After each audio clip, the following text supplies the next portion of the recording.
So since it is 6, I'm going to get us going just so we kick this off on time.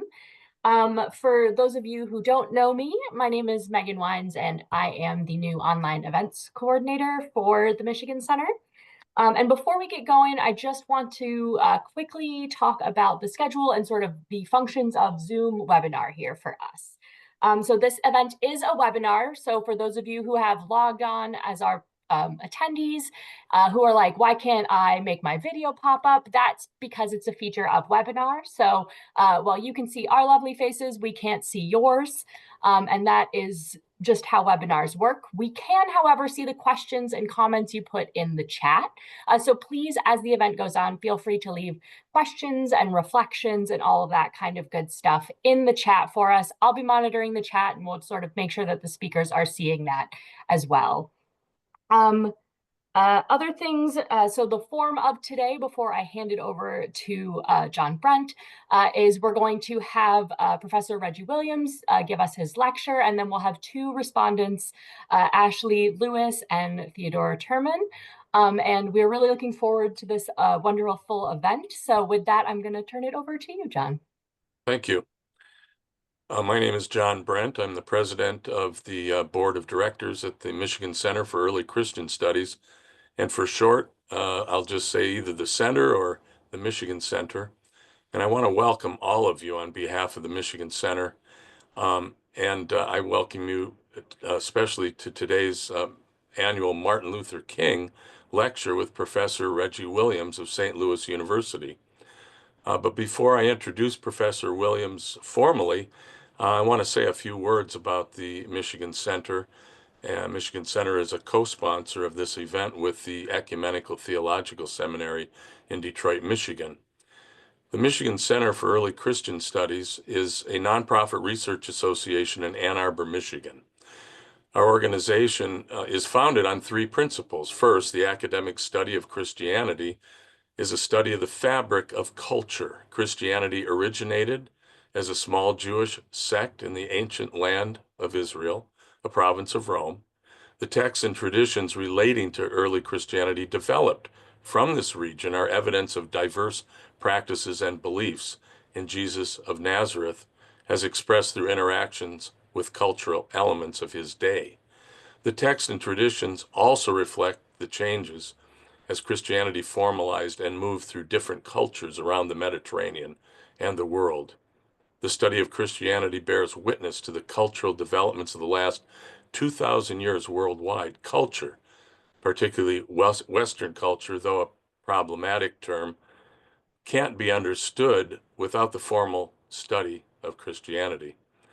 The second principle of the center is that Christianity didn't develop in isolation from other religious traditions. Jesus of Nazareth and his earliest followers were Jews, following the God of Israel and the Torah, the laws of Moses, and worshiping in the temple in Jerusalem, and participating in the festivals and holidays of Judaism. Other members, that is, the Gentiles, were members of Roman religions and other local religious practices. The traditions of Christianity reflect the early relationships with and parting of the ways with Judaism and other traditions. Likewise, Islam embodies and reflects some traditions of Judaism and Christianity. The prophets of the New Testament are very similar to those of the Quran. Most importantly, in this, as I call it, postmodern age, the MCECS develops programming and supports the academic study of Christianity as a way to appreciate and increase religious literacy. The third principle of the MCECS is that Christianity is not limited to sacred texts or church history. As a foundational cultural agent, Christianity is reflected in various forms of media, art, architecture, and textiles. We are dedicated to exploring how these varied manifestations of Christianity preserve and shape Christian beliefs and practices. The MCECS is a registered 501c3 nonprofit organization, and we support the foregoing principles by offering programs such as international conferences, publications, and lecture series like this, and through financial support to faculty and graduate students at the University of Michigan. Additional information about our activities is available on our website at mcecs.org. Please consider partnering with us to support the academic study of Christianity, and we greatly appreciate donations. Tonight's lecture will be given by Professor Reggie Williams of St. Louis University, where he's Associate Professor of Theological Studies. His research interests are Black theology, African American studies, the Harlem Renaissance, Dietrich Bonhoeffer studies, and Christian ethics. He's widely written. Some of his recent books are Bonhoeffer's Black Jesus, Harlem Renaissance Theology and an Ethic of Resistance, and Holy, Wholly, Holy, Holy, and Ethics After Whiteness, and that I understand is in progress. And he is currently writing a commentary on Joshua and Judges. And you can find his CV and all the information about him on the St. Louis University website. His topic tonight is the meaning of life together. What are we trying to do? And with that, I give you over to Professor Williams. Thank you. Thank you so much, Professor Brent. And thank you to the panelists and those of you who will respond to this this evening as well. It's not evening for me. I'm on one hand, I want to say I'm not responsible for anything I have to say right now since it's 1 a.m. over here in Amsterdam. I'll do my best. If it makes sense, kudos, I guess, to the writing process that went into this before today. But if it does not, it's because it's late. But I'm grateful to be with you. If the picture freezes, and when it comes back, please let me know and I will repeat what I said. The internet is pretty good so far as I can tell, but it might give us some difficulty ahead. It just might. So I want to start these remarks by saying, by acknowledging some of the obvious here, that the world is on the precipice at the moment. And the irony of this Martin Luther King Jr. holiday falling on the same day as the inauguration of the 47th president of the United States. Without, well, being direct about it here, the moment calls us to pay attention to two very contrasting visions of community. Two significantly contrasting visions of community. I did an interview just the other day, yesterday actually, in which someone asked me, I was speaking about Dietrich Bonhoeffer, how do I feel, or do scholars of Dietrich Bonhoeffer feel about people appropriating Dietrich Bonhoeffer, who was a professor and a pastor who resisted the Nazis and was killed for it. People making use of Dietrich Bonhoeffer for their own purposes. I said, well, people do that all the time. They do it with Jesus. They do it with Martin Luther King Jr. as well. And a king representing a very different image than what that moment represented when in the inauguration. What I plan to say to you right now is some of the content inside of those contrasting visions. Both visions have within them basic convictions, or we might say religious or theological convictions that guide the way they view community. Both are not the same. They're very different from each other. Even if they appropriate, even if one appropriates King's vision, it does not have the content that he embraced, or I should say believed in when he thought about community. So I wanted to say that first, before I say this, that if you hear anything else from this session, I want you to hear this, and this is the content. We have to move beyond ideals of individualism and exceptionalism They've given us practices that set us against one another.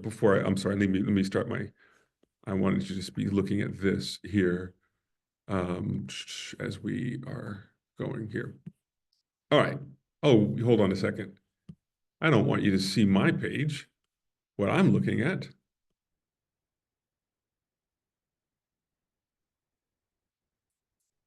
Stop that, end that show, and now let's go back to it in this way.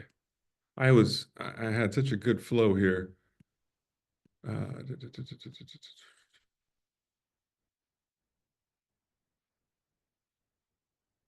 I have interrupted myself now and messed up everything.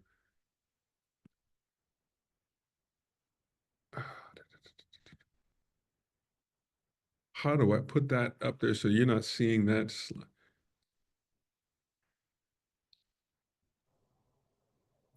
I believe you want to hit no. You're going to see all of these slides here. This is the way I don't want you to see them. At one point, you did have it correct. Yes. But There you go. That is just your slide. That's what that I think is the view you want us to be seeing. Oh, okay. So you're not seeing the slides coming up next or afterwards? We are not seeing the slides coming up next on this view. Beautiful. Wonderful. Okay. So they've given us the ideals of exceptionalism, individualism, have given us practices that set us against each other. Human versus human, human versus plants and animals, human versus God. And we perpetuate these histories of domination and authoritarianism that go along with these kinds of contrasts. Human versus animals, human versus human, human versus the rest of creation. We do this because we've been taught, we have traditions, histories that value ideals over actual concrete relationships, beliefs, ideas. Thus, we lack the tools that enable us to connect with one another in healthy relationships. This is what King is getting at when he says, we are all caught in an inescapable network of mutuality, tied in a single garment of destiny. Whatever affects one directly affects all indirectly. We aren't going to have peace on earth until we recognize the interrelated structure of all reality. We need to recognize how we are connected and cultivate those connections, not individualism, not independence from each other specifically, but the recognition that we are interconnected for the sake of healthy community and continued life on the planet. So that's the main content. Okay, I can stop there and go to bed. But let's keep going. So the central challenge that we face today all over the world is a problem of connection. It is one in which we lack the ability to make healthy connections, or rather, to relate to one another and to the rest of the earth and to God. This is the central threat to life together and to the very life of the planet itself. Our problem derives from the belief that ideas are what matter. Human beings are primarily thinking things, and that universal reason is the power of the gods. What I'm referring to is the world imagined in Europe. Think Descartes, I think, therefore I am. I am simply a thinking thing. The ability to be self-aware, to be rational and so forth, posits me as a human being. This is the world imagined in Europe and imposed upon the rest of the world as historic and scientific truth. Others don't have the same kind of logical capacities. Interestingly enough, this is the very same thing that's trying to that places hierarchies like men over women as well. Since the 17th century, this version of reality has spread like an evangelical revivalist's message, and morally neutral claims of discovery and destiny, ending up in racism, patriarchy, heterosexism, and so forth. But there was no discovery, nor was there ever neutrality. We have all been made captive to local agendas, made into universal truths. But some of us are aware of the problem and troubled by it. It is the logic of hierarchy and domination, justified injustice, and sacred license that is, for too many, it is for too many indistinguishable from the life-giving connections that describe healthy, ethical life. Far too many people are confused. Thus, we have before us today an ethical gap that is most evident when we collectively try to talk about justice. We can see the gap in the space between two claims about good and good life that I want to offer you here in these brief remarks. The first of these two claims that I am from Europe that I'm describing, I'm sorry, the first claim is that claim from Europe that I'm describing as an imperial agenda, and I'll later unpack as whiteness. To describe this claim, I will refer to a very wise scholar who you're not likely to read in the classroom or maybe even in the church. But if you're like most people in the United States over the past several years, you've heard him speak. In season 8 of Game of Thrones, I don't know, I binged this some time ago. Tyrion Lannister said this. He said, come on. She believes her destiny is to build a better world for everyone. If you believe that, if you truly believed it, wouldn't you kill anyone who stood between you and paradise? Tyrion is talking about the moral high ground that you stand on when you believe that your ideals are superior to that of everyone else. You stand on principle, no matter the cost. But your neighbor, this is the correction here, your neighbor is not an idea. Your neighbor is a real flesh and blood person whom you must relate to in the real world, not in the world of ideas. When you believe that ideas are of the world, that your vision of the world is the primary focus of a moral life, not flesh and blood contact with your embodied neighbor, what rises to the level of moral concern for you and what does not? When we value abstract over concrete, torture can be instrumental. Killing, even if they are obviously unarmed and non-threatening, can be justified. Limiting or removing rights, removing people makes sense. Voting rights, for example. Limiting access to basic goods and services are all permissible because it's the idea that you are after. Your struggle to stabilize society with your superior ideals makes you a morally inoculated champion of right in your mind well before you have contact with people, without contact with people, in fact. And a mismanaged conscience. This leads to a mismanaged conscience. A mismanaged conscience is a dangerous weapon.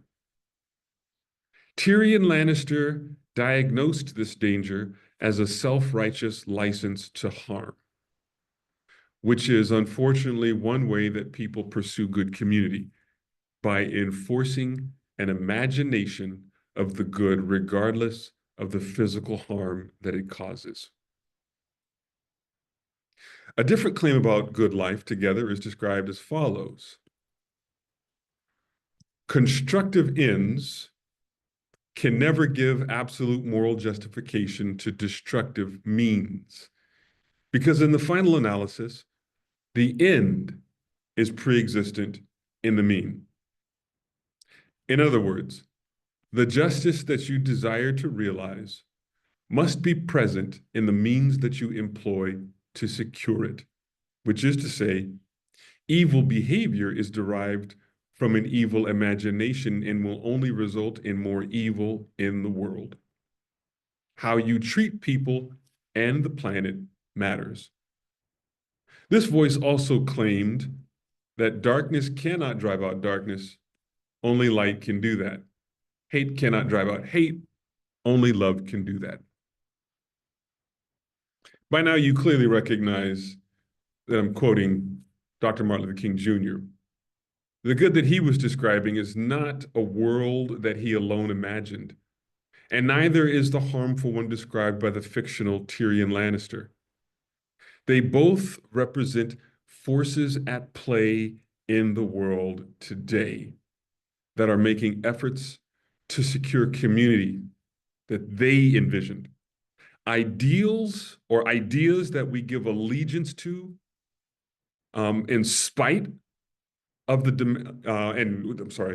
in spite of their impact and demand that others follow, or a focus on embodied life together by recognizing our interconnectedness and appreciating it with the demand that our policies reflect our values. They're forces that we cannot avoid, traditions that form us and our neighbors, and they demand a response from us. What side of this gap do you stand on today? What are we trying to accomplish? I'm not asking these questions simply to pique your curiosity, and I admit that things are more complex than I've described them thus far.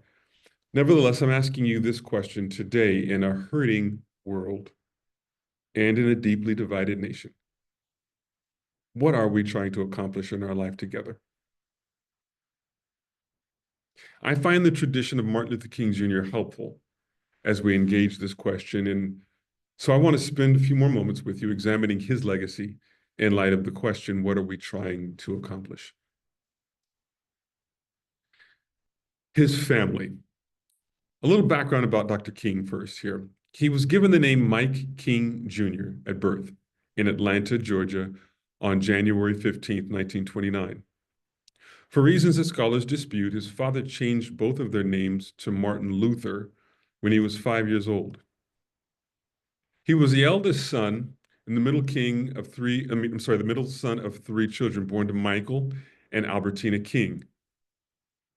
His siblings were Christine King, Mike King Jr., that's him. I mean, these are their children, Mike King Jr., and Alfred Daniel Williams King, or A.D. King. At birth, he inherited a lineage of hope from Black ancestors who knew enslavement and sharecropping, yet persevered in the context of a myriad of white racial terrorisms. Of his own admission, his father, Daddy King, was the most influential person of his life. Yet his maternal grandmother, Miss Jenny Celeste Park Williams, was the central influential figure of his childhood. He had great-grandparents on both sides of his family who were once enslaved.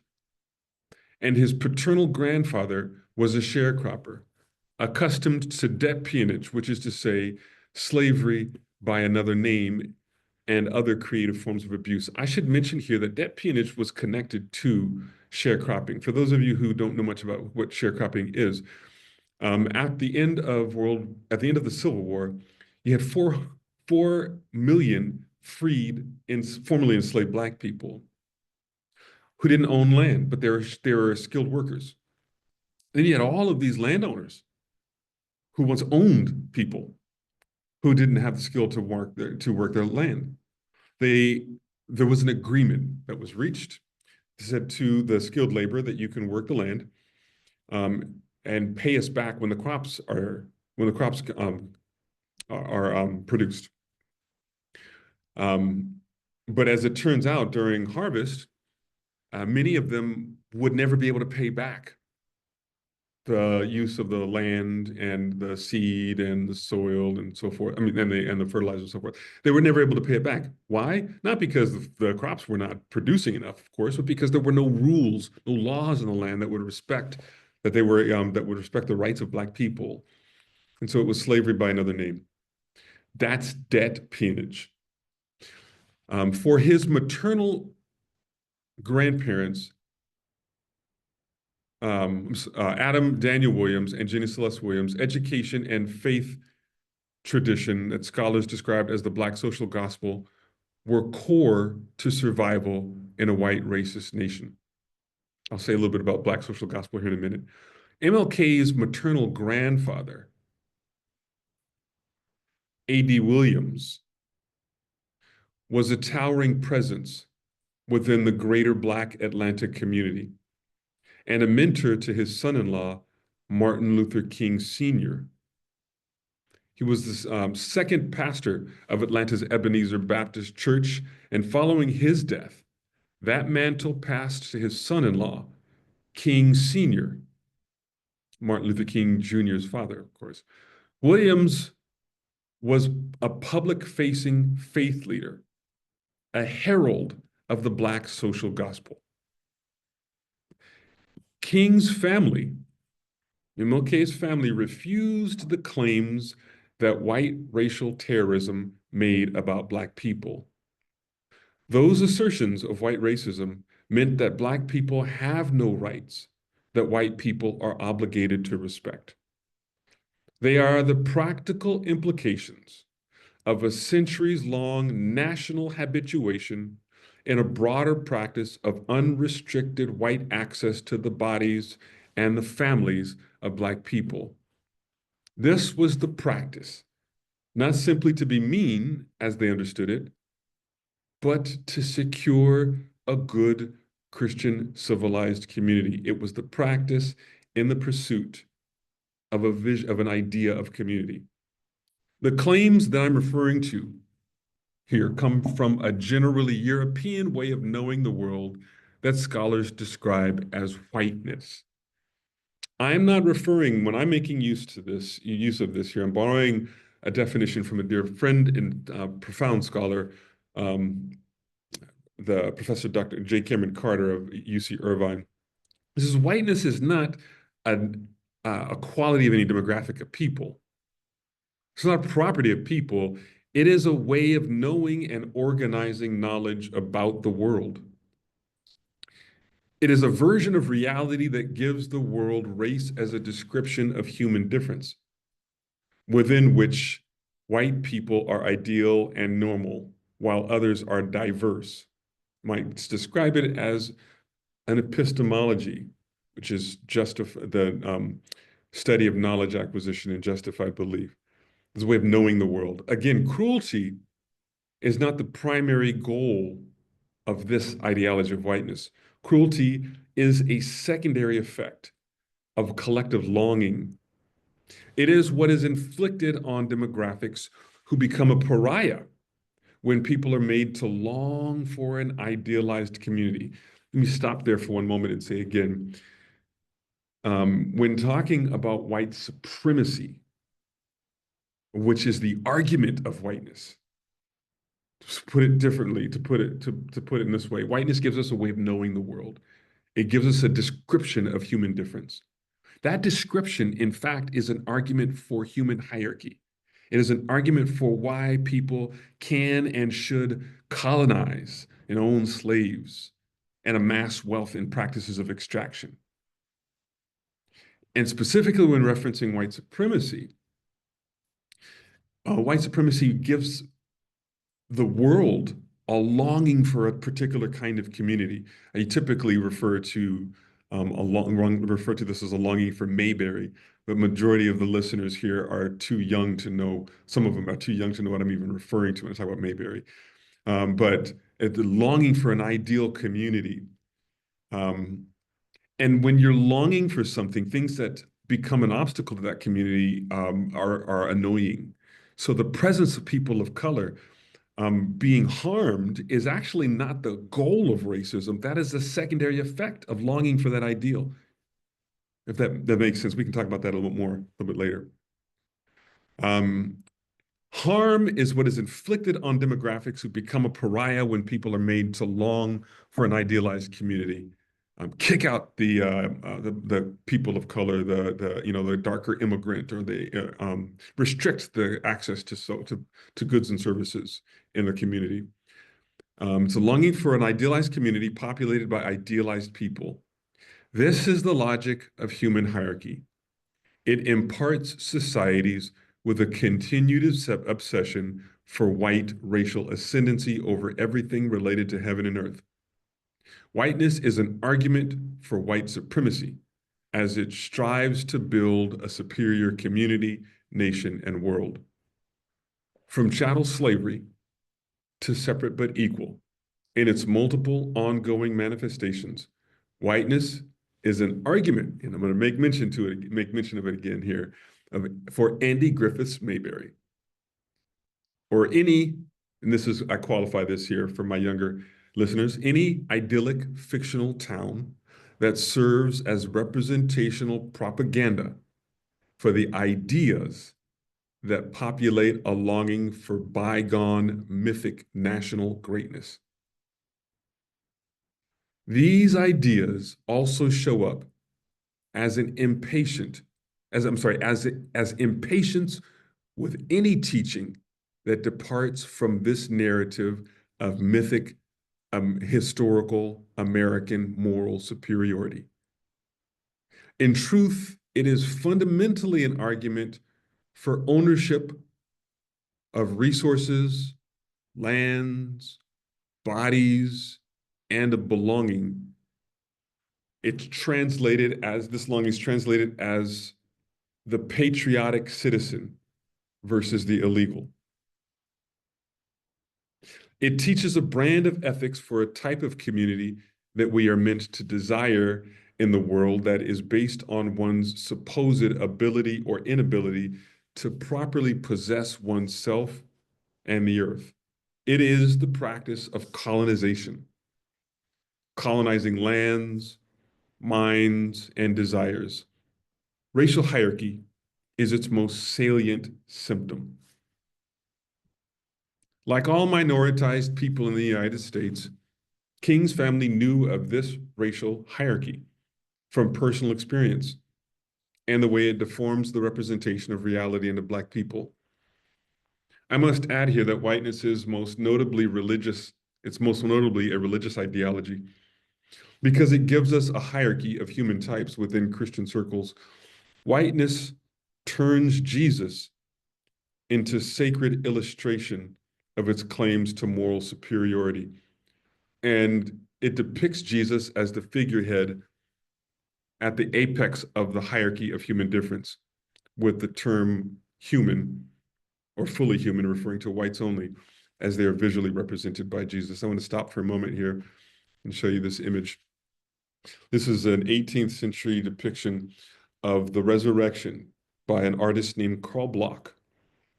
Now, upon initial glance here, you see nothing wrong with this. This is just a picture of the resurrection.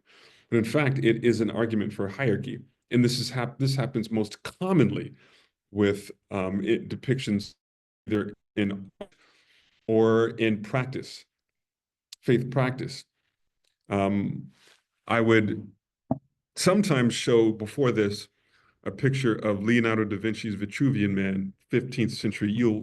The naked guy in a drawing with his hands like this, and it is an image of the ideal body that was used to measure or to as point of reference when in the 15th century exploration was happening all over the world. It was when Columbus made his discovery and so forth. Well, here you see this idealized body, hands raised, risen with all power, exiting the tomb. What else is going on here in this image? The angelic beings who the scripture does not describe as kneeling at the feet of the one risen with all power, here kneeling before him, represented as proportionately European, proportionally perfect, to use that language, perfect here. It's related to Greek statuary, Greek aesthetics, and so forth. Bodies, feminine, kneeling at the masculine, risen with all power. And another piece that's really important to recognize here is that that stone is not rolled away. That stone has slammed down on the enemies of the one risen with all power. You see the blood and the sword crushing his enemies. This is the representation of a particular kind of Christianity, of white Western cultural possession. All power, crushing power.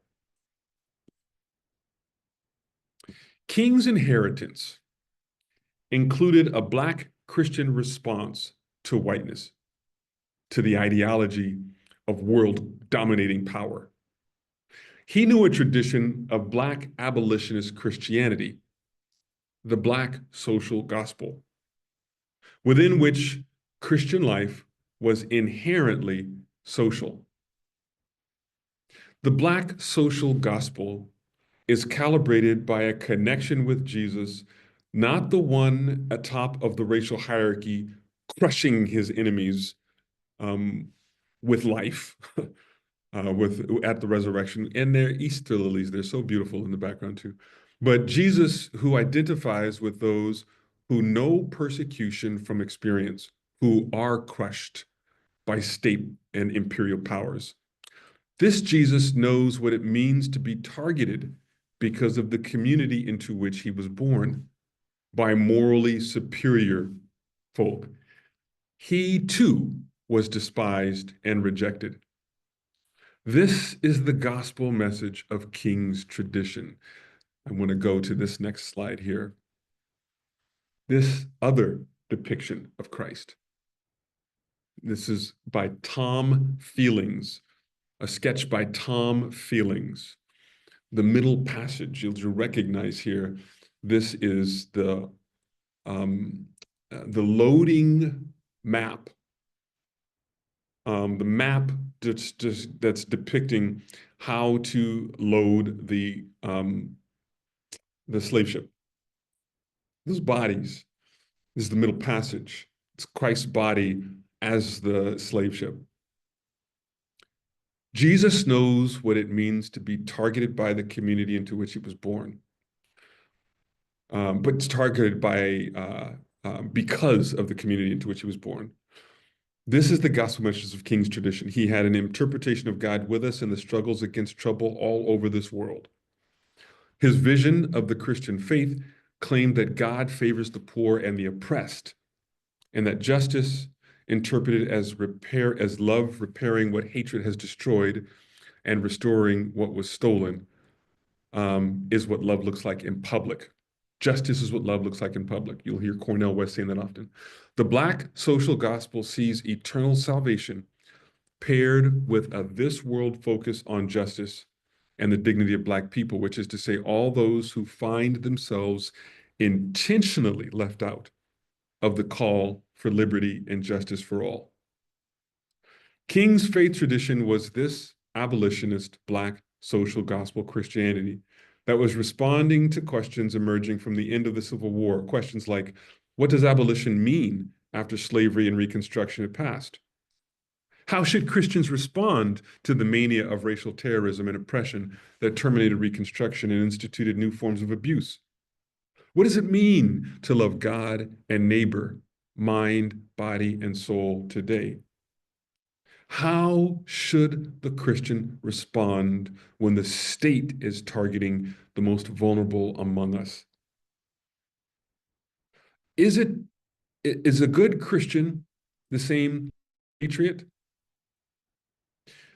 The answers to questions like these were much more than academic. They derive from a vision of love for the world in which the pursuit of justice means that all people must have what they need to live well and fulfill their God-given potential.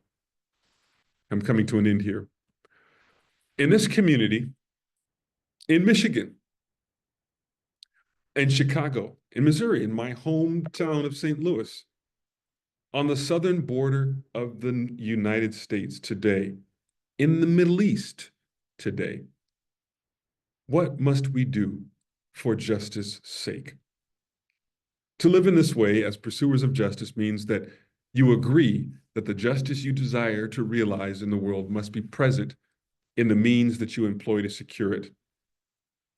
How you treat actual people and the planet matters.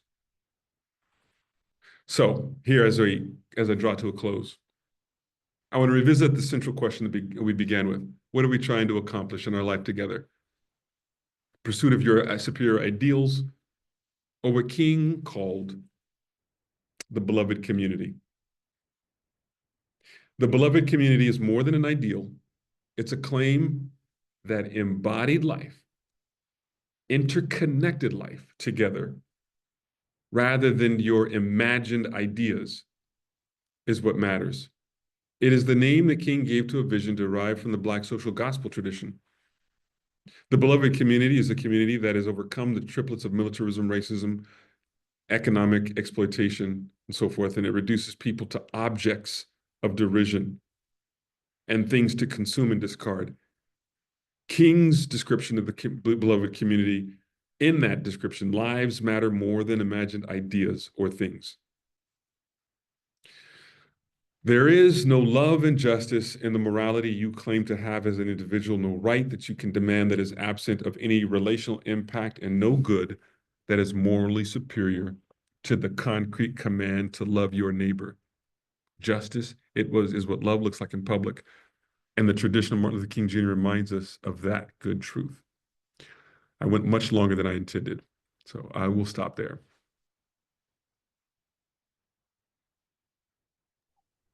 All right, we will have our first respondent then. I invite Ashley Lewis to give her response.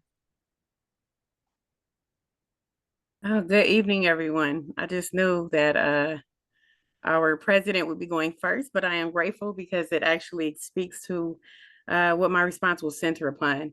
So good evening, Reverend Dr. Williams. Thank you so much for your lecture and your context. It really was insightful. And I want to thank President Terman, the EDS faculty, and I also want to express gratitude to Dr. Waddell really for asking me to do this. And I also want to thank my mentor, my spiritual mother, I call her Reverend Dr. Constance Simon, for her cultivation is part and parcel to the experiences of Reverend Dr. King and Reverend Benjamin Mays, as she again pours into me, and I can never thank her enough for being my spiritual mother. So the concepts of individualism and exceptionalism have prohibited a healthy life together. And I equally concur that whiteness spreads globally during the 17th century has led to global oppression that has oppressed globally and has ultimately resulted in oppressed people having their backs against the wall, a term coined by James Cone.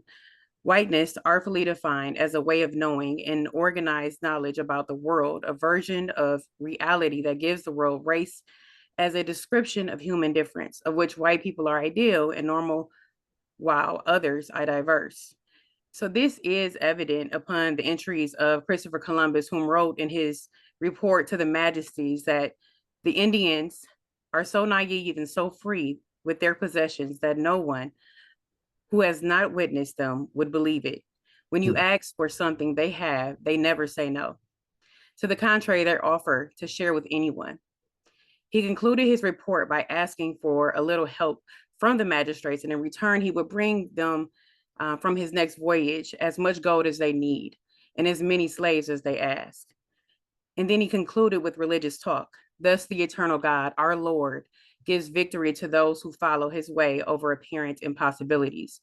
This is the evidence of whiteness, the imperial agenda, in the writing and in the being of what became a global crusade for whiteness that touched the entire globe with the exception of 5 countries. And a crux of this lecture focused on whiteness and its impact on its access to Black bodies and the Black families. And whiteness, the imperial agenda, is similar to an onion.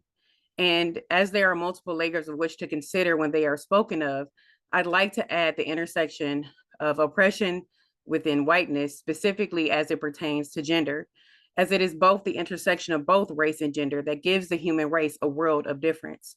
The intersection of race and gender led to further violence that is often marginalized leveraged as a moral tool, whether we discuss it through the discovery of America as we know it, the war in Gaza, or the war in Sudan, or the war of Dr. King's time in Vietnam.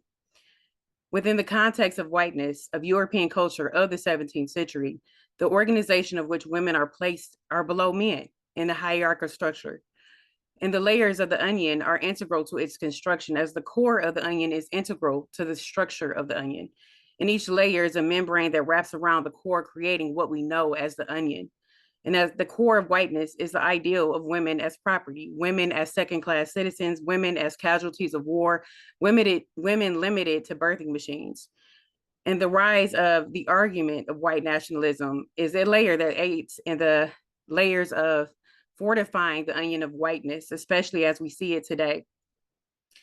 And as we discuss the imperial oppression that minimizes women to that national conversation that we're experiencing today of birth, of simply being limited to birth control and reproductive freedom and our reproductive ability, ideals of which permit the persecution of women in all forms of violence. And it is important to note that Dr. King himself in December of 1957 provided considerations, one of which is that women must be considered more than breeding machines. And it is the womb of the woman that has become integral to the core of the onion of whiteness that is essential, as life itself comes from women. And yet, a woman is twice exploited in the structure of whiteness, as she is exploited by the limiting of her to a breeding machine, and also the moral ideal of her being a breeding machine, and also her labor in the workplace. A work that was, we know, essential to the Montgomery bus boycott, because it was the dinners that were sold that actually funded the movement, the civil rights movement itself, whether it be Mahalia Jackson or the democracy of which we struggle for today. And yet this work, this labor, the womb of a woman is often overlooked. And it is another layer to the membrane of the onion of whiteness. And it is simply patriarchy. And it is an ideal that places male over female, not just in society, but it is also realized in ecology. Even in the images displayed tonight, Christ is the depiction of whiteness, where women are bowing down to Jesus Christ in its patriarchal form, not Jesus Christ in his way of being, but in the patriarchal form of Christ that is enshrined in the core onion of patriarchy. Even when you go to the depiction of Christ on the slave ship, it brought to light that women were brought over simply, African women were brought over simply as breeding machines. And so Jesus's example of treating women with dignity and respect, from the Syrophoenician woman to Dr. King's theology, from his maternal grandmother to his mother, to Prathia Hall, who inspired his "I Have a Dream" speech. And so if nothing else is remembered from what I said, because I will say I kind of fumbled through this, extremely nervous as a student, but I hope that you understand that at the core of whiteness, of European imperialism, is the exploitation of women in both her womb and labor, as there is no community at the core without women. And the concept of the beloved community is lived out through Black women, through racialized women globally, who pick up the pieces of society that violate both their womb and their labor, and ultimately the community and the earth. And it is important to note that in non-colonialized countries, there's no onion, there is simply equity. And women realize structural power politically, economically, educationally, and in social spheres. And I like to contend that women are at the core of the beloved community of which Dr. King contends, as they're the core to the elixir of whiteness and imperialism. As despite the violence they've experienced, women work for the greater good of society and of the earth with love, a love that never left Christ. Awesome. Thank you so much, Ashley. What a wonderful reflection there. I'm going to invite our next respondent, the Reverend Dr. Theodore Turman, to give his response. Good evening, everyone. And thank you. Well, good evening to everyone except for Professor Williams. Good morning to you, sir. Thank you so much for your scholarship. Thank you to all of you for making this possible. Thank you, Ashley, for your insightful reflections and response as well. First of all, let me show again appreciation to Professor Williams for including a Game of Thrones reference.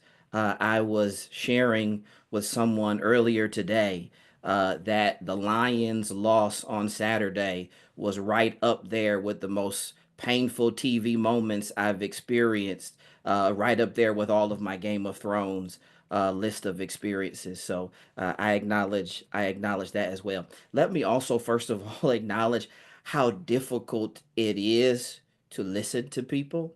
I think that we are so accustomed to preparing our responses that it can be very difficult to literally just listen to people, to listen to what they have to say. And I think that for myself, even in trying to craft a response that was actually a response to both what Professor Williams and Ashley might say, it was so challenging to just be present.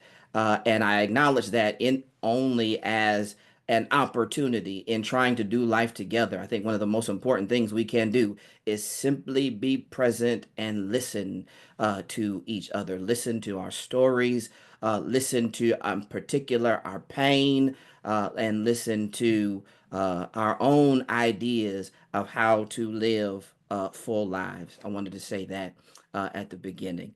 Um, I too, like so many, uh, acknowledged what an interesting juxtaposition yesterday's both inauguration as well as celebration of the life of the Reverend Dr. Martin Luther King Jr.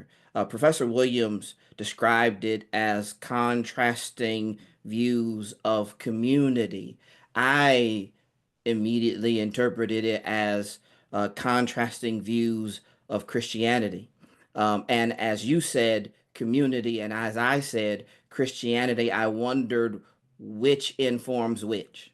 And the challenge is all of us think we're interpreting it correctly. All of us think that our interpretation of Christianity influences community, when perhaps all of us are interpreting Christianity through the lens of our own communities.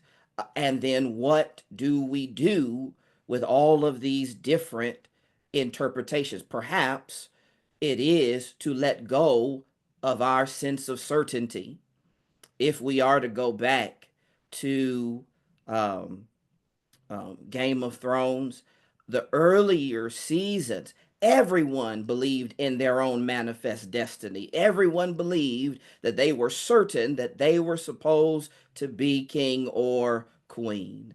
And I think it is that sense of certainty, that sense that we know exactly who Jesus is and exactly what Jesus wants for us. It is that certainty, I think, that so frequently gets us in trouble and allows us to dehumanize others, allows us to believe that at all costs, God wants what we want.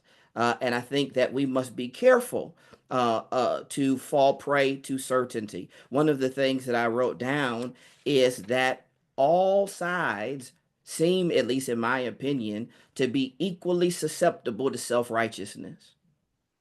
All of us can be equally susceptible to believing God thinks the way we think, and God wants what I want, and God doesn't want what the people I don't like want.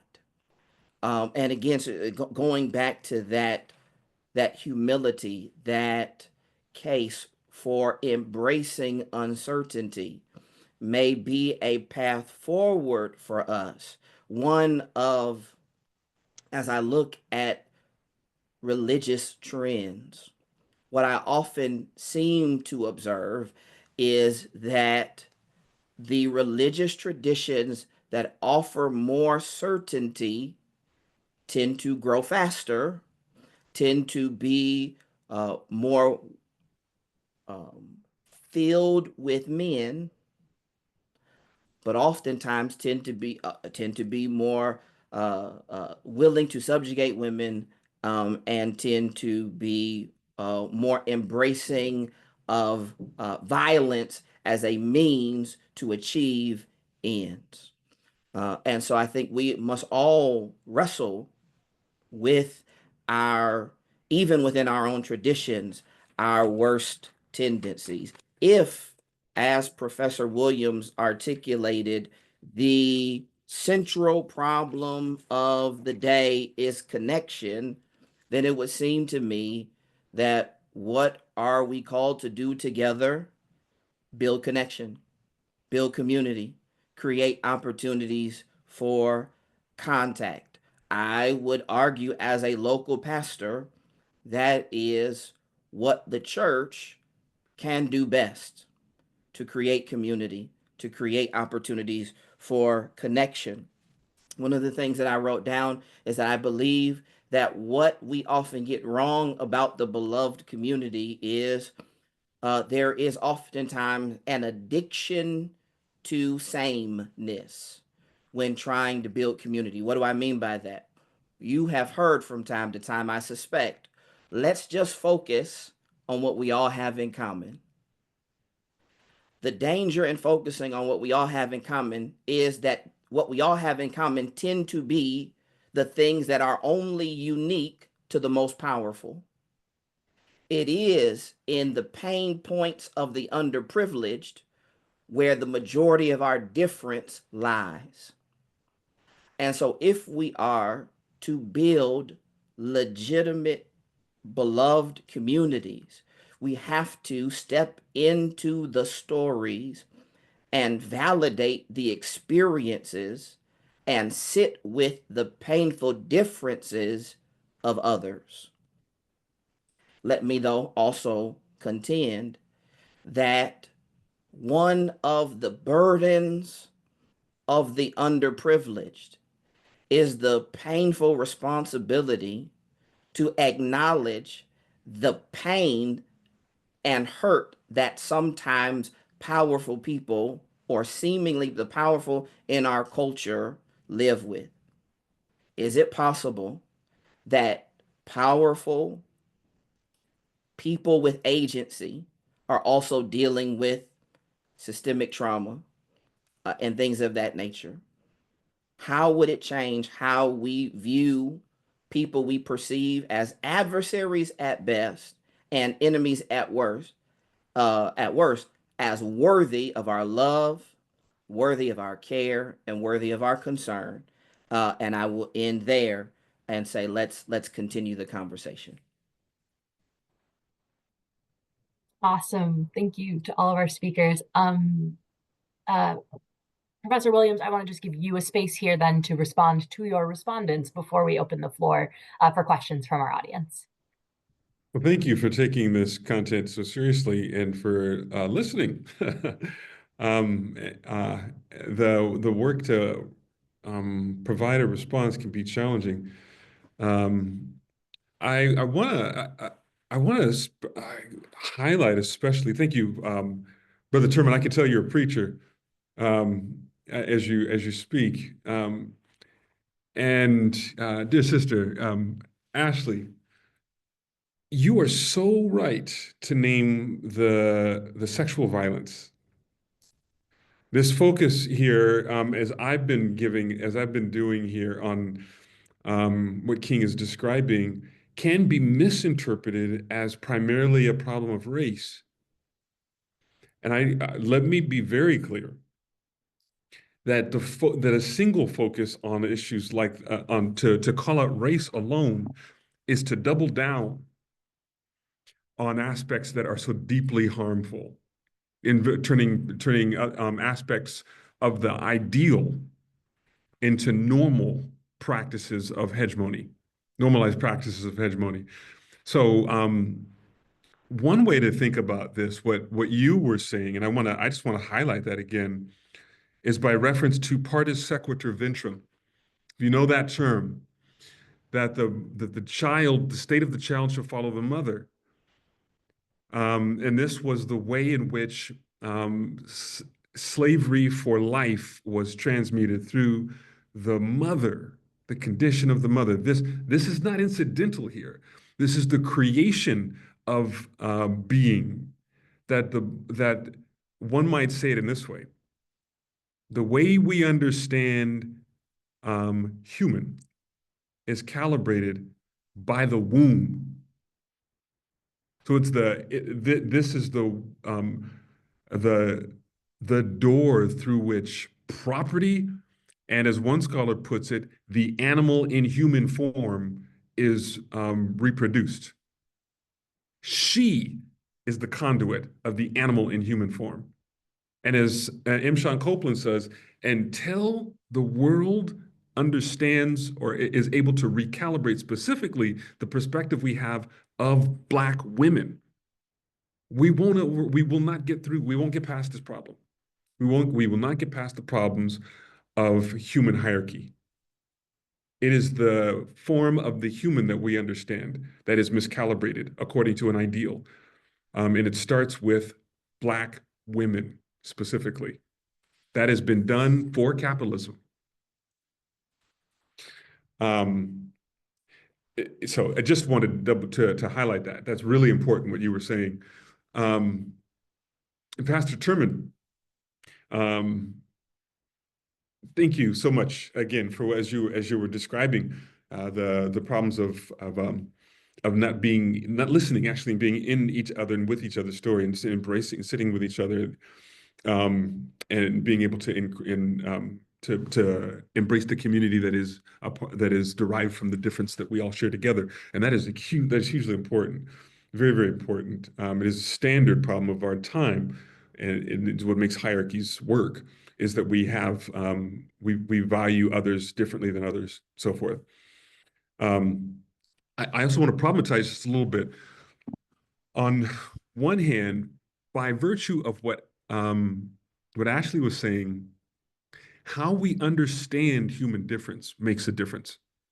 What is this difference? Is it the difference? Are we characterized by the difference that whiteness gives us, which is an imagination of the world that is in fact distorting? If we're not careful, we may embrace difference as an argument for ascendancy. And I'm not saying I know you're not saying that, but I want to problematize that. What are our differences? The real ones. That's one, because they are varied.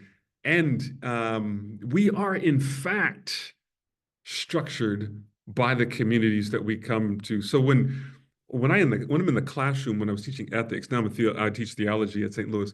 When I'm in the classroom teaching ethics and you're talking to someone about, say, something like abortion, you're in fact not just speaking to them, you're speaking to their parents, you're speaking to their pastor, and their commitment to whatever view they have on abortion is loyalty to someone who told them about that, to someone who made them sure to believe that. So you have to get through the way that they feel loyal, the communities of the community where they're formed at. That's one. The other thing,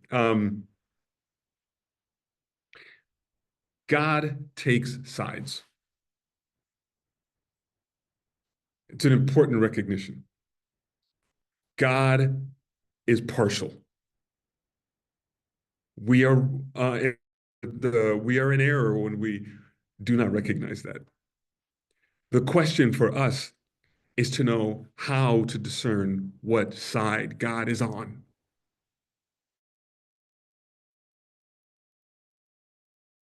Side of history over and over and over and over again, and incapable of seeing where they should in fact be. That's the struggle we face.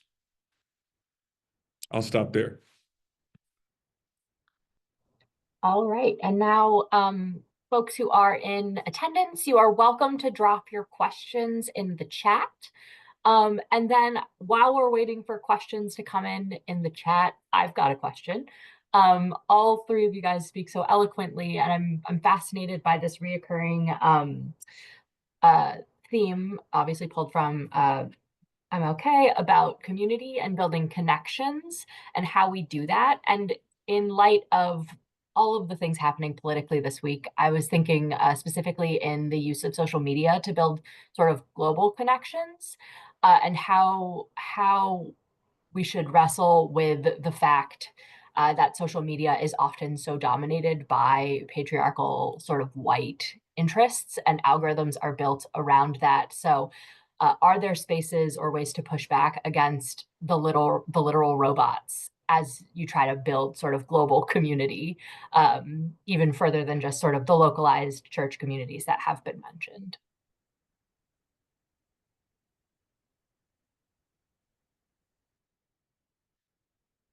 Was this a question to the panel? Yes, sort of any one of you who would want to take that.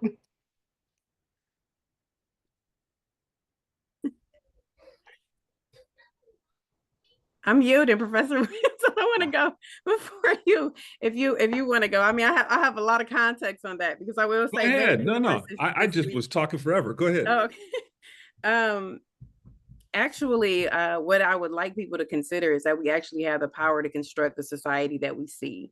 And too often we think of God solely in prayer and not in terms of faith and action. And when you talk about Bonhoeffer, and even the Dr. King that we know, right, in terms of theologians, it was all about direct action. And I think too often, as we are looking at what's actually happening in the meta universe, it's happening really because we have become passive and at ease in what is actually happening instead of really formulating the limitations that need to occur.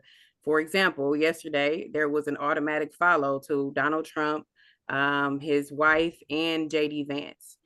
Those type of elements, or the association of Trump with getting TikTok, which originally he instilled for it to be banned, to be reinstalled. And this is not necessarily about politics, but it is about ethics, and it's about controlling the way that people think.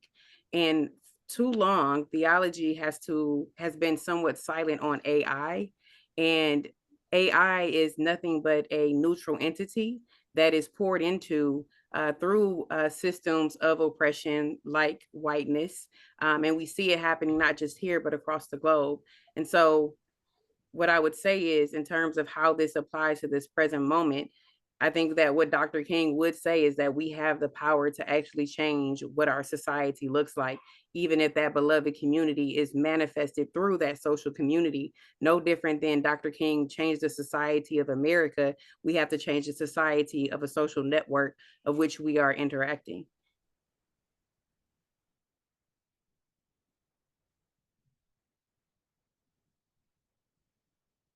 Great. That's wonderful answer, Ashley. Thank you. Answers from either of our other two panelists, or should we do another question? I'll be quick. Yeah. I'm I'm a Christian, so I'm hopeful. But I'm a practitioner, so I'm a little pessimistic about the quality of bridge building community across difference on social media. I found it very difficult to I found social media communities so curated and so insular. It is hard to get out of ones. It is always immediately painful to step into somebody else's reality. Case in point, I had a very different reaction to one of my pastoral colleagues' benedictions at the inauguration yesterday. But as being curious, I said, I wonder what other people thought. And so I went to a particular social media comment section, and they loved it, or they felt differently than I felt. How about that? They felt differently than I felt. And I'm hearing the same words, and we're fine. And I'm trying to figure out how to engage, and just feeling very inhibited in doing so, and that I just don't have the time. I need to go back and do the things that actually pay me, and so I don't want to, because it is a never ending spiral once you start trying to do that. And oftentimes we devolve into, I want to make you feel the frustration and pain that you've made me feel. and I just didn't want to go there on a Tuesday afternoon. So I'm a little pessimistic, but I'd like to be hopeful.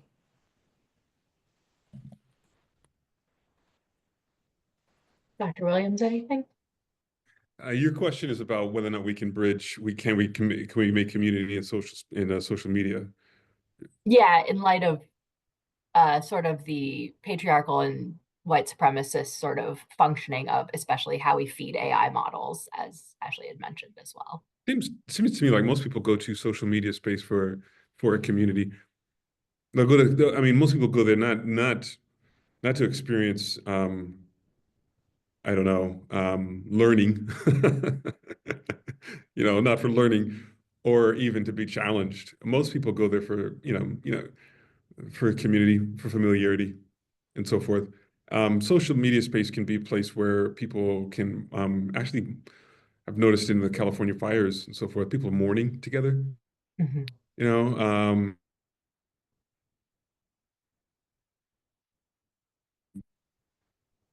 know, did it just stop? Yeah, you cut Yeah, out after the fires coming together, and then we missed what you said after yeah, that. the people grieving together. They can grieve in that space. They shoot, birthdays and social media can be incredible. There's a place of connection across different divides and so forth.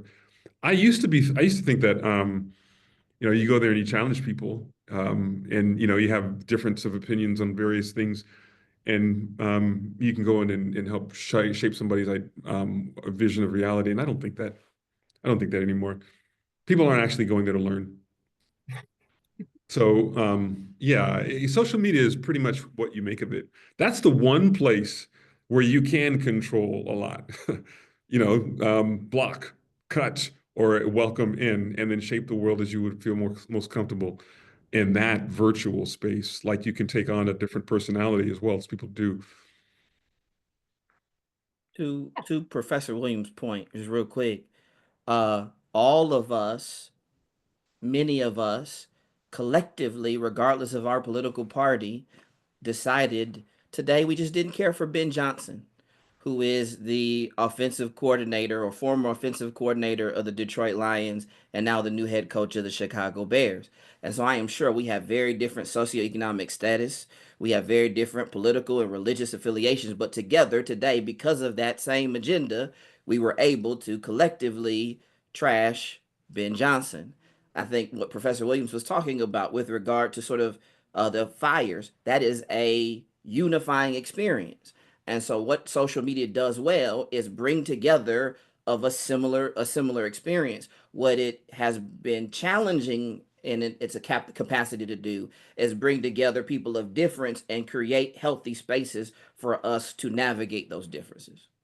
I will Yeah, say that actually, when I hear those kinds of things, what you're talking about, Megan, with the yeah. problems, the sexism, the racism, so forth, there once was a time when you try and change someone's mind in that space. No, I don't. When that kind, because there is a strength to the negativity that will hit you in social media space differently. So and it can sit with you and haunt. I don't even tolerate that anymore. And I guess Yeah. for me too, I just want to quickly respond. I'm from the generation where that is how we connected. And so for me, my experience is diametrically different. And I will say, if there is something that you click on and the algorithms themselves are what actually create what we see, even as it pertains to negative commentary. And so I really think that the ethics of AI is really at crux the issue and not social media itself, because social media for us had become a point of connection. I work within labor. It's how we connect through labor as well, all across the globe. It gives us real-time efforts, a real-time ability to be able to show global solidarity. And so I really think too that it can be both and. And I think that sometimes when we don't engage, that's actually where we don't actually change minds, because I am of the opinion that I work within labor again. There's differences there, lots of differences. But it is simply in my posting and my way of being that they often find different things that they can pull from. And so I just wanted to offer that as a millennial who grew up on Facebook. Yep. as the millennial who asked the question, I appreciate that. I feel like we're sort of dancing around this one question, so I wanted to bring it in from Reverend Dr. Bruce Johnson. The question is, since we know that there is a difference, how do we move forward as a community and how do we come together as one? So this question of how do we create communities even as there are differences is what I'm understanding the question to be saying. How do we create communities in light of in light of difference? Mhm. Yeah. On one hand, it may be that the idea of creating the community is maybe overstated. There are communities that exist.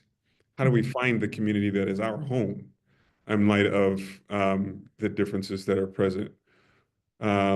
I'd say in many respects, we are all members within traditions that are old. We are brought in to communities from birth. You know, you're raised in communities in you know, you learn your language of, you know, spoken language, your language of moral, your language of what of reality, all of that stuff within communities. And we often defend those realities when we encounter other communities. These are differences as well. The way in which we view bodies and how we interpret somatic or bodily difference comes from the communities that we find ourselves at home within. So there is an effort at first to acknowledge our community, um, and then to engage in, you know, kind of standard moral assumptions we make about our community versus someone else's community. You know, is there something better about me or my community? Is there something inferior about me or my community? Um, as we make the effort to connect with other people. That's the real issue we're facing. It's not so much to create community, but to connect cross community, you know, with people.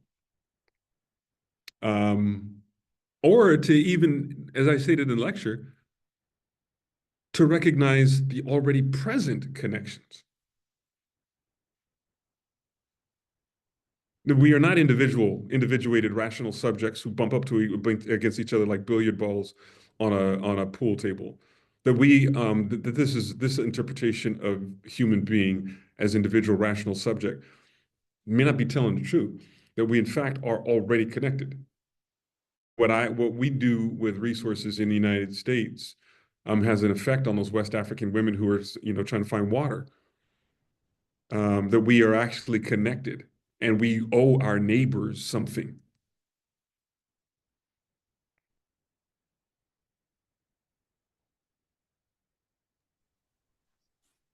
I'd like to offer economics as a commonality, and primarily because it is seminary that gifted me with the concept of getting outside of the Black-white binary of America and into understanding global oppression as properly identified as whiteness, and that identification of what is ideal in that organization is something that goes all across the globe and something that uh, we now are faced with, primarily because when you look at whether it be global warming or the fact that from an economic standpoint, as we are looking for goods and resources, I often find a lot of common ground with people, despite political affiliation, despite background, when you talk about economics. And I know that when Dr. King began that conversation, and whether you look at the Poor People's Campaign or the Freedom Budget, is centered upon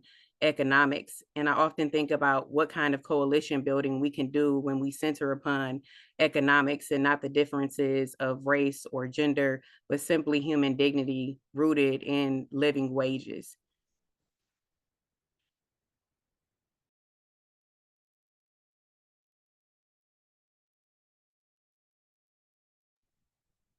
The question was sort of like, what can we do to, you know, build community? I'll tell you some of the things that I've participated in. And I'm going to spoiler alert and say I don't really think they work very well. Um, I've participated in faith-based community organizing. And my issue with that was I felt like it simply adopted secular models, put Christian titles on it, and could be just as dirty, just as cutthroat, just as sinful and devilish. I've done pulpit swaps with white suburban pastors for MLK Sunday.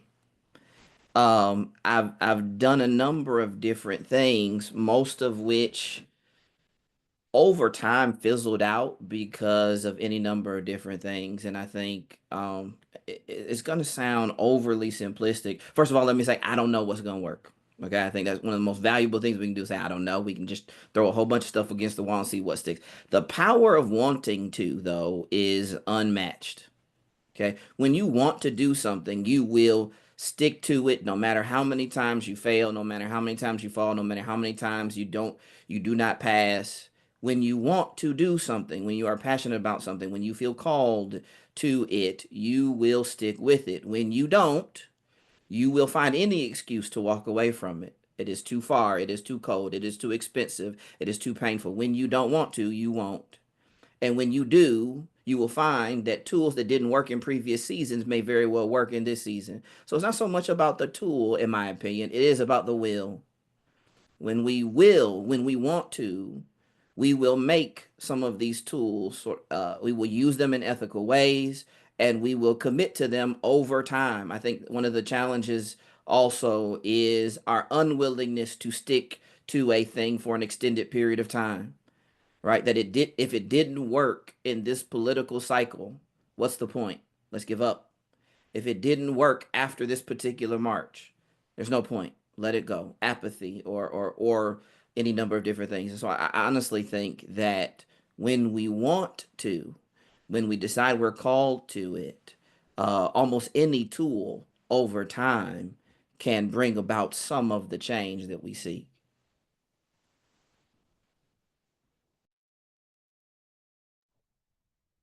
Nice. I think that has sort of addressed the questions that we haven't yet answered from the chat. So, um, folks listening, if we've got any last minute questions here, we've still probably got time for one more.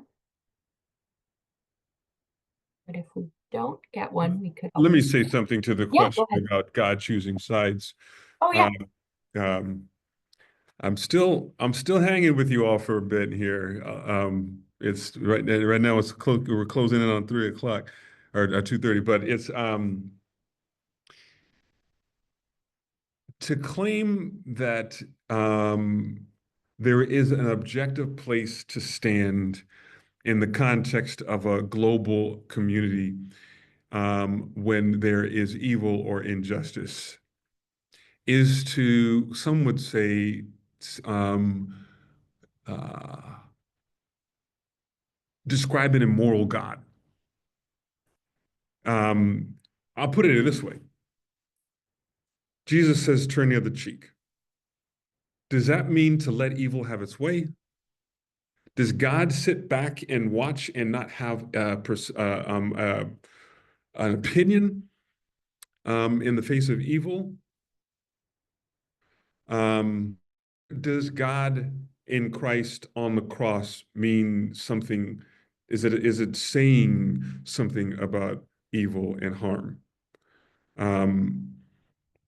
I don't need to ask the questions in this way, but I just lay it out there in a way to try and to try and to have an access point, an easier access point to say that God is doing something in the world for justice.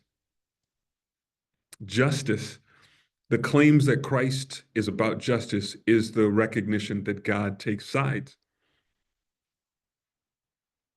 And I'd say it another way. Jesus is standing at the temple. He's watching people put coins in the coffer. And a poor woman, elderly widow, drops in a little bit. Now, there have been other people who have been putting a lot of money, a lot of goods from their wealth. She comes and she puts in a little bit. Would anybody else have recognized her? Did anybody else recognize her? Did they even notice her? She's poor. She's a widow. She didn't have any money. Jesus, in that moment, the reason why that moment is in the Gospels is because Jesus highlighted her, a poor widow without much of anything to give. She becomes the one he highlights. Why? Because God sides with the poor and the oppressed. The outcasts are the ones. Now, the question is, would we have recognized her? Would we have even seen her? Would this country, do they see her in our midst? What do they think about her? She's here and in the world. God highlighted her in Christ. And that's my point. Now, historically, Christians take positions and sides on various issues and matters. The question is, are they the ones that Jesus sees? Are they the ones that God values? In the current crisis over immigration that is on the horizon right now, and poverty, and wars, and so forth, what side is God on? There is a side.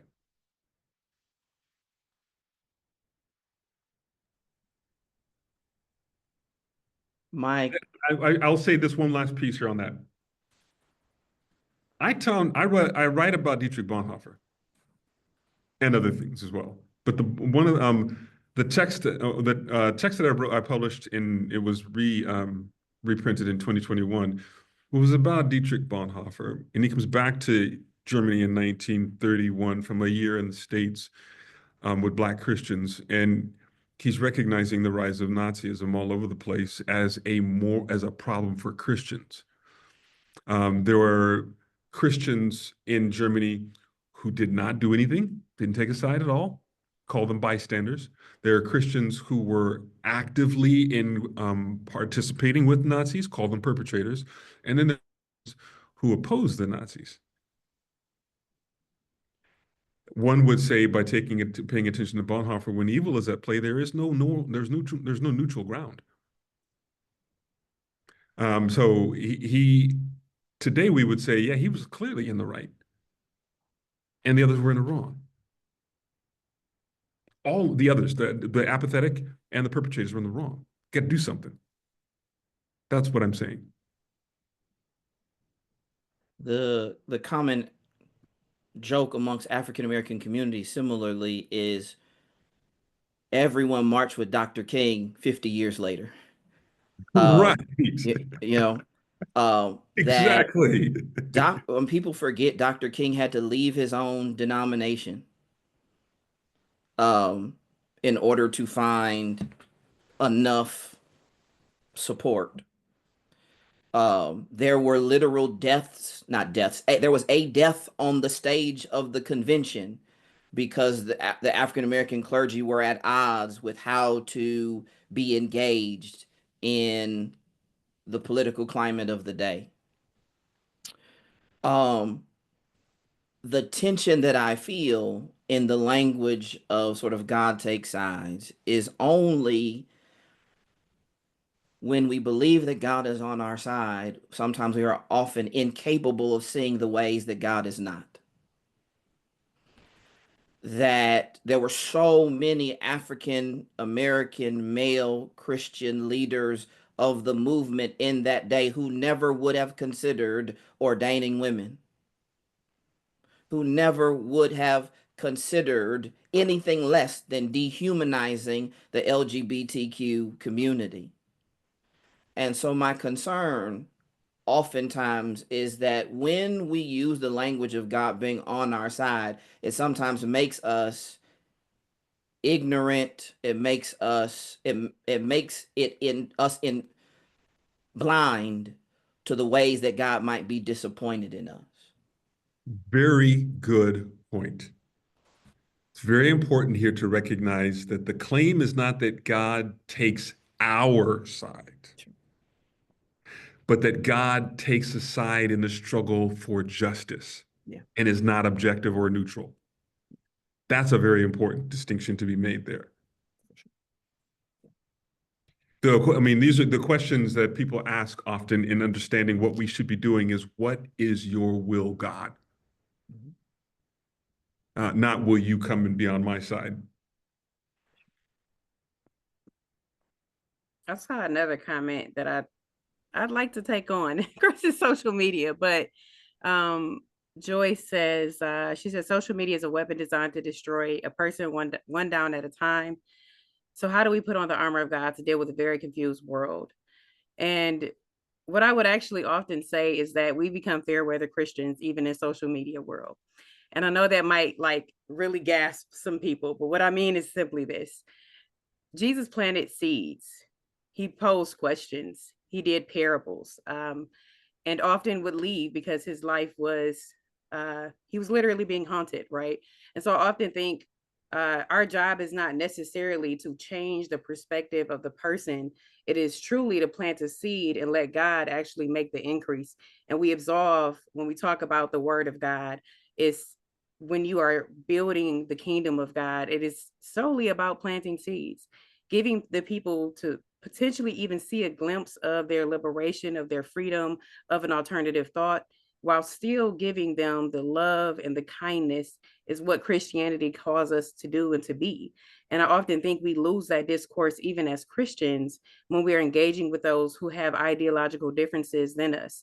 And it's often hard to go from our beliefs, making that distinction between our beliefs and which side is God on. And oftentimes in that inability to make a distinction between that, because we're not actually putting on the armor of God, because the armor of God requires that we know the word.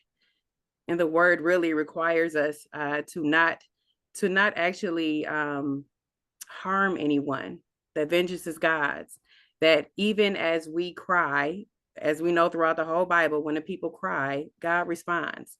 And in matters of injustice, God responds. And I think too often we become more like Peter, denying Christ in our ways of being, than actually being more like those who are sitting at the cross when Christ is crucified, never leaving Christ's side, even as he says, forgive them for they know not what they do.